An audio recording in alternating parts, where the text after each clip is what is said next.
Stan the man, it's your time to face the director's ranked carousel. I have always been intimidated to make a Stanley Kubrick ranked video because what can I add to Stanley Kubrick's filmography? I'm a 25-year-old. What could I possibly say that is something you haven't heard about Stanley Kubrick? He is one of the most talked about directors of all time. I'm going to try my best to add something to the discussion as a 25-year-old dude. I decided it would be a good time to try this out now. I have about 2 weeks off until my next job. Let's watch all 13 of Stanley Kubrick's feature films. Somehow Stanley Kubrick never won Best Director at the Academy Awards. As somebody that is commonly referred to as the best director of all time, I thought that was a pretty funny fact. If I had to describe all of Kubrick's movies in one phrase, it would be human nature. He likes to make movies about people fighting their own human nature. So what I did for the last 2 weeks is I watched every Kubrick movie in chronological order. I'm going to rank from Fear and Desire all the way to Eyes Wide Shut. Don't get mad at the placements here, this is pretty much ranking my favorites. Stanley Kubrick has made 3 movies alone that can probably be discussed as the best movie of all time, so don't be shocked if one of those comes at number 3. Don't be shocked if it comes at number 5. Alright, let's not waste any more time. 13 movies in 47 years. Here's my ranking.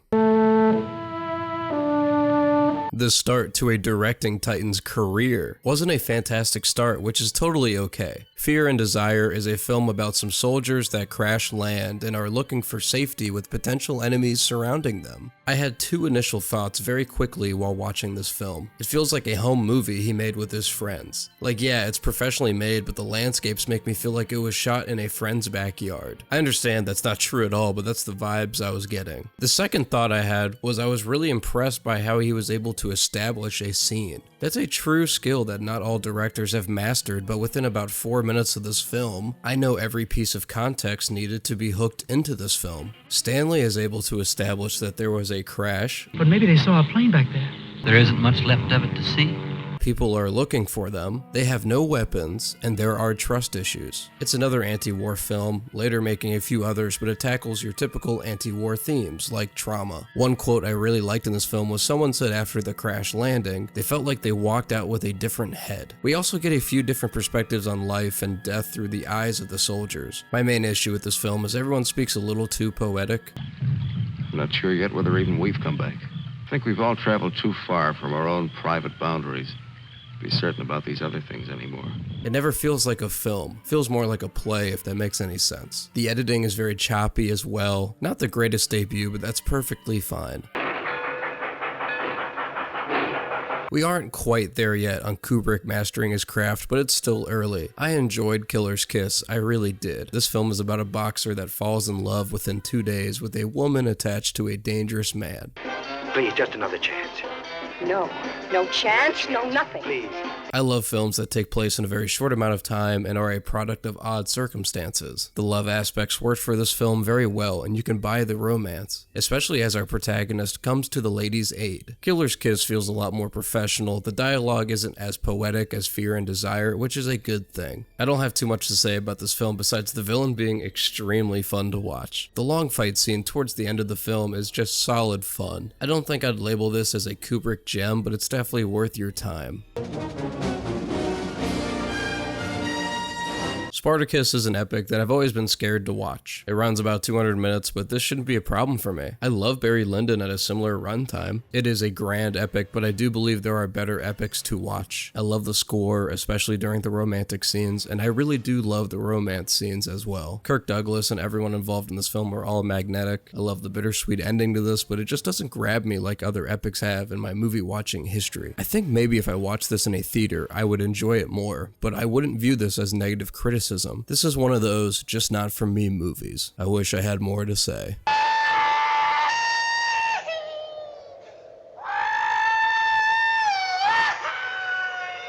People always tell me that no movie will age better than Dr. Strangelove, and I see where they're coming from. Dr. Strangelove is about General Jack Ripper giving out a rogue order to bomb the Russians, while the president and the war room are all trying desperately to stop the order for many reasons. Later revealed to us that Russians have an automatic death machine that will turn Earth into Armageddon. Gonna set off the doomsday machine? I watched this for the first time and I was shocked at how much I didn't love it. I mean, everything is there for me to love it. It agrees with my political beliefs, it's brilliantly written, the The performances are some of Kubrick's best. It's got excellent cinematography and lighting, but it never left a profound effect on me. Maybe because some of these themes have been revisited so much, and the criticism of the military-industrial complex and the Red Scare have been done to death. You remember when I said Kubrick films are about human nature? This is a great example. Here's one of my favorite lines. If you don't get the President of the United States on that phone, you know what's going to happen to you? What? You're going to have to answer to the Coca-Cola Company. I don't want to say that and take away anything from this film. It's an excellent film. I just don't think it's my cup of tea. I do love the tone of this film, and it makes it much easier to digest the themes of Cold War and life with nuclear weapons. My major highlight of this film would still be the performances. We have Peter Sellers in a triple role, playing the iconic Dr. Strangelove, the President, and Mandrake, the executive officer to the general that put out the order. George Scott, who I've only seen in The Third Exorcist, which is awesome by the way, is another highlight. I love his portrayal as an American soldier terrified of what the Russians are cooking up for him. I don't know, this film didn't stick with me as much as I thought it would, but I'm sure I'll revisit it later in life and it'll hit much more. I think this is where we can start to say Stanley Kubrick acquired the sauce. This was my first time watching The Killing, and I've always labeled Paths of Glory, his next film chronologically, as his first banger. I was wrong. This is awesome fun. The Killing is a noir film about a group of people planning to rob a horse track. There are lots of characters involved, and they're all very rich, especially the couple. I love the dynamic between the couple so much. The wife is essentially done with her loser husband. Suppose there's anything for dinner. Well, of course there is, darling. There are all sorts of things. We have steak and asparagus and potatoes. I don't smell nothing. Well, that figures, because you're too far away from it. Too far away from it? Certainly you don't think I had it all cooked, do you? It's all down in the shopping center. And the loser husband is willing to do anything to get her love back, even if it's robbing a horse track for money. Hundreds of thousands, maybe 500,000. Of course you are, darling. Did you put the right address on the envelope when you sent it to the North Pole? The mask is iconic in the stick-up portion of this film. This reminds me of The Game from David Fincher a little bit, if that makes sense. It's a film that I don't want to spoil at all, but man, the ending is one of my favorites. It's one of the most satisfying endings in a noir heist film. This is a fantastic Kubrick gem that I was shocked by how much I loved, especially after watching Killer's Kiss and Fear and Desire. Go in blind if you haven't seen it.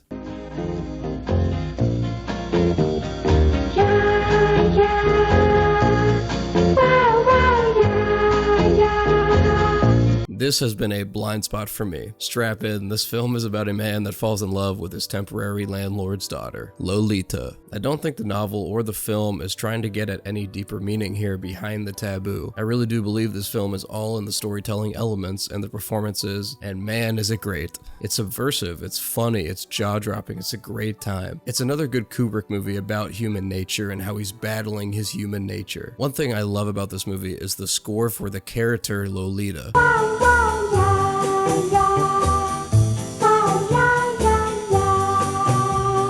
It's very innocent and rocky, and it adds a bit of a disturbing context behind what is already disturbing. My favorite scene of this film is when our main character receives a note from the mother of the child confessing love for the man.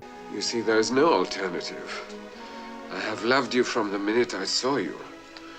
I am a passionate and lonely woman, and you are the love of my life. Now you know.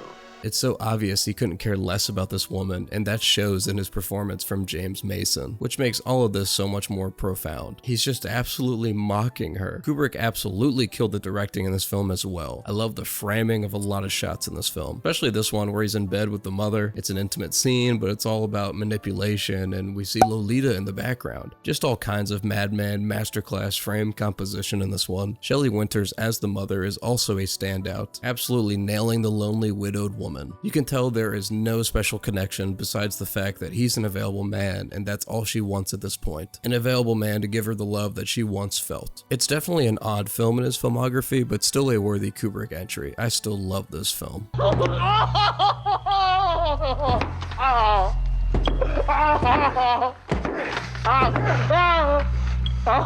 Remember, it's just a bad dream, fat boy. Another Kubrick film that I watched for the first time for this video. I've watched all the screaming from Sergeant Hartman. I just thought the clips I watched as a 16-year-old were funny. Man, holy hell, I feel bad now. With the context of actually watching this film, it's so devastating. I was enthralled by this film. He just keeps on making war bangers. Vincent D'Onofrio, holy hell, man, what got into you? Some of the expressions he makes in this film are on par with what Jack Nicholson was doing in The Shining. The score totally caught me by surprise. It's somehow just as haunting as the Monolith score, the Eyes Wide Shut score, the Shining score. It reminded me of playing a horror video game. It sounds like breathing at times. I usually can't handle when films try to tackle two polar opposite tones this quickly, but when regarding the subject of war, it's the best way to do it. You'll have scenes of all the fellas vibing, then boom, this guy reveals he's been just hanging out with dead VC. They'll be singing songs, boom, into battle you go, and you'll see some of the most heartbreaking events you'll ever see put to film. I understand that's typical for a war film, but the tone is set so early on in this film from Vincent D'Onofrio's character, and it has such a great carryover effect for the rest of the film. I've heard a lot of people dislike the second half, and I view it as just as vital as the first half. It tackles senselessness and masculinity pretty well. It's just a heartbreaking war movie that jumps right in. Maybe one of the weirdest flowing movies I've ever seen, but it works. Singing in the road, just singing in the road, what a glorious feeling. Spielberg calls this movie the first punk rock movie, and I totally agree. I can confidently say this is Kubrick's most stylistic film. A Clockwork Orange is about Alex, a leader of so-called droogs, that eventually gets caught murdering a woman after his droogs turn on him. I can't remember a time Kubrick has put this much effort into symbolism. Obviously, he is known for being one of the most dense and methodical filmmakers of all time, but every second of this film is composed to get themes across the viewer. The set design specifically, every single frame you can catch something that is placed in the room to help deliver themes. I love theme-heavy movies, and this one is full of themes of innocence, the connection between order and free will, the nature of youth, and the perpetual cycle of violence. The motif that sticks with me the most is the use of Ludwig van. You know, Beethoven. He just loves to call him Ludwig van. Was a bit of the old Ludwig van. It is Alex's one flaw, his appreciation for what he considers high art. The use of the Ninth Symphony from Beethoven is done masterfully here. It is used to mirror what is going on with Alex. There are 4 movements to the symphony, bouncing from darkness to light. Famously, the finale is called The Ode to Joy, and with the ending we get in this film, I think we can put these pieces together. It also shows the beauty coexisting with the evil, like the singing in the rain moment. I also love the use of milk in this film as a symbol of innocence. They also drink it from colorless statues of women, showing how dehumanized women have become in this society. It's a film mostly in gibberish, but it's somehow the film that has the most to say in Kubrick's filmography. This movie eventually funded Barry Lyndon, so this makes me like this movie a lot more. I don't care. I don't want to die. Please save me, Sergeant. I can't save you. No one can now. For some reason, it was one of my first Kubrick movies. I first watched it after 2001 and A Clockwork Orange. Very weird viewing order. Something just grabs you about this film that makes you feel like this is the pinnacle of anti-war films. I have this right next to Come and See, and they couldn't be more different films. A superior officer is looking for a promotion, even though he won't admit it, and he is hinted towards getting this promotion if he commands a colonel to go through with what seems to be an impossible mission. The colonel eventually goes through the mission and tries his best to succeed with the mission. There are even scenes where it's so obvious it's not going to work, and he's like, "Come on, guys, let's go." All right, let's give it another try. Come on, let's give it another try. Kirk Douglas is so good in the role. He's the colonel that actually seems human and cares about his soldiers, but is also practical. After the mission fails, the superior officer requests the court-martial of 3 troops to save his ass. The way that the war is portrayed as such a losing fight on all sides has never been done better. You have people giving out orders that they know have little to zero chance of succeeding, an order that can kill 8,000 men. A film has never demonstrated how superior officers treat soldiers like pawns as effectively as this film. He's a bit shell-shocked. I beg your pardon, Sergeant. There is no such thing as shell shock. Calling him a coward in front of everyone. Yes, I have a wife. I'm never going to see her again. I'm gonna be killed. Get a grip on yourself. You're acting like a coward. I am a coward, sir. Snap out of it, soldier. Dehumanization of these soldiers as well. During the war plans, they describe their soldiers as bodies that can absorb bullets and shrapnel. By far the biggest bar in this film is patriotism is the last refuge of the scoundrel. Absolute banger. I could talk for hours about this film. Maybe he should be taken to a doctor. You think maybe he should be taken to a doctor?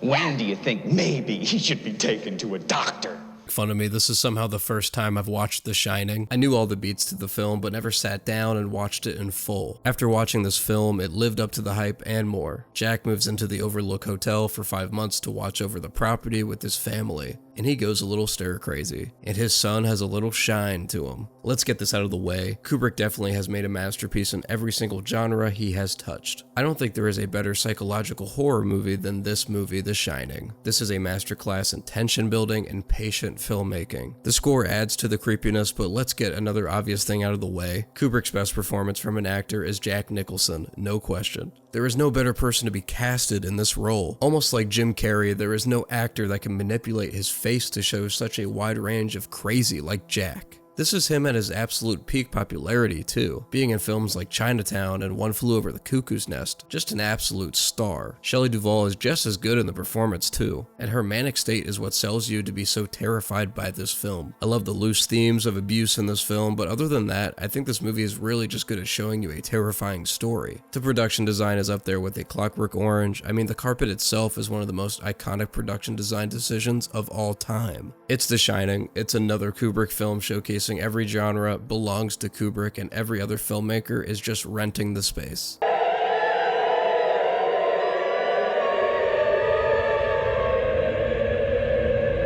This was the film that made me really scared to do a Stanley Kubrick ranking. Somebody as young as me, what can I say about 2001: A Space Odyssey? Well, here goes nothing. I'm not going to try and summarize the plot at all of this movie. We are just going to dive right into this. Yeah, this film looks fantastic. There are still shots where I'm confused on how they did it in 1968. It's very ahead of its time. I mean, it's showing us a FaceTime call. There are tablets. No movie will ever age this well again. The cinematography is perfect, but there's one thing I really do want to highlight in this film, and that would be the colors. I still believe Barry Lyndon is the most gorgeous movie he has made, but I don't think colors have ever stood out to me in a film like 2001. The technicals across the board are perfect. I love the lack of audio certain objects make while in space.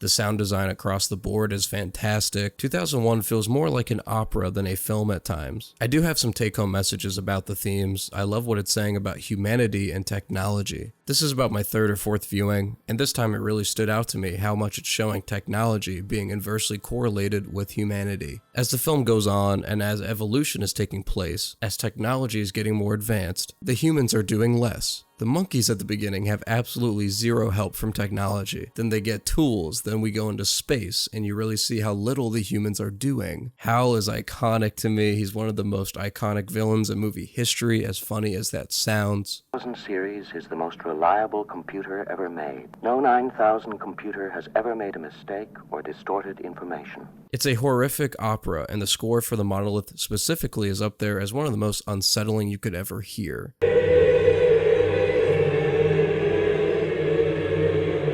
There is so much to this film. It's one of the most dense films. I get something out of it every time I watch it. Try and find a theater that plays this again. I watched this at home this time, and I wish I was watching it in a theater like I did once upon a time. The password for the house.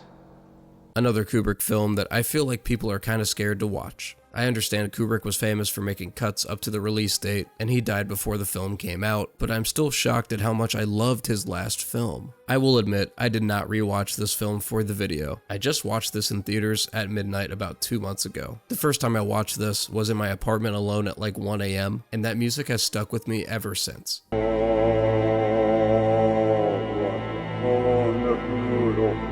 I got the aux at a frat party one time and I put the Eyes Wide Shut theme on. It was hilarious. I had like one friend that actually recognized what it was and started laughing too. 2001 is definitely the most famously scored Kubrick movie, but I think this should be right up there with it. The subtext to this film is what really puts this film over. It's one of the longest shoots in film history, taking about a year. The film stars Tom Cruise and Nicole Kidman, who were married at the time, eventually divorcing a few years later. Interesting. A film has never felt closer to a fever dream than Eyes Wide Shut. The film is about Bill, played by Tom Cruise, being told by his wife, played by Kidman, that she had a sexual fantasy about another man. He's shaken up by this story and goes out on the town exploring his own fantasies. If you are one of those that believe Tom Cruise does not have the acting chops, look no further. There is an exact moment that only through his performance you can see his character becoming broken. Charade. Do you mind telling me what kind of fucking charade ends with somebody turning up dead? This was a match made in heaven from the start though. Tom Cruise and Kubrick were both known as being perfectionists. I love the way Kubrick blends fantasy and reality together, like the use of statistical anomalies. There are lots of twins, redheads, and I know that sounds like a stretch, but we're talking about the most strategic composer of the medium. I also love Cruise walking on a treadmill when he's walking to New York to add like a dreamlike setting. Also, fun fact, Kubrick does not like to leave London, so we got people to measure the sidewalks in New York to replicate it in London. I love the themes of masculinity, and I love how Nicole Kidman's fantasy emasculated him. You have people on the street calling him the F slur, which is kind of screwed up by Kubrick. Tom Cruise was battling gay allegations at the time, and he was obviously annoyed by them. Bill is written as the perfect man. He's a doctor, beautiful wife, rich, and it's his turn to explore the underbelly of New York. When he enters the party, it's one of the most euphoric feelings I've ever had watching a movie. A brilliant way for Kubrick to go out, even if he would have made a cut or two. Redmond?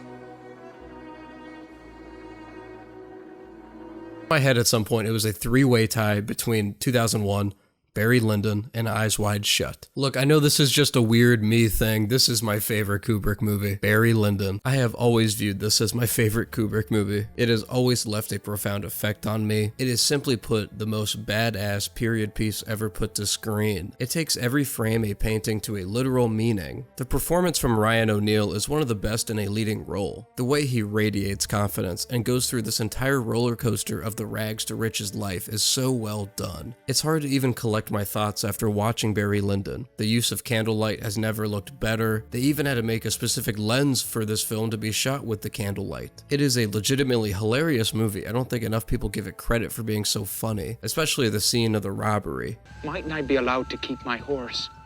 I should like to oblige you, but with people like us, we must be able to travel faster than our clients. What puts this film over the top for me is how surprisingly effective it is at being dramatic. I've seen this film maybe 6 times at this point. I think I've cried towards the end every single time. And there is no one scene that's a tearjerker, it's just me falling in love with these characters. The scene that will always be my favorite in Barry Lyndon is when he is in the duel with his stepson. There is so much going on with this scene, you could interpret it as Barry Lyndon wanting to appear noble, because it's not the most noble thing to kill your stepson on a technicality. You could also view it as an opportunity for Barry to right the ship, as he knows he's been a dishonest and disloyal man. The dude that plays Lord Bullingdon is also a standout. Man is so good at playing the innocent, incompetent son that loves his mom. I absolutely love the score to this film. The blocking and the framing of every scene is so intentional to show power. I know this seems just like a rant, but it's so hard for me to collect my thoughts after watching this movie. It just fires on every damn cylinder. Go see it, like right now. Please don't be scared to watch it because it's a 3-hour period piece. How many lawyers you got? A lot. That's just my list. Don't get mad at certain placements, please don't. Let me know in the comments what placement you had the most problem with. Also, let me know what your favorite Kubrick movie is. I'd say my number 1 is pretty unique to other people's. Most people have 2001 or The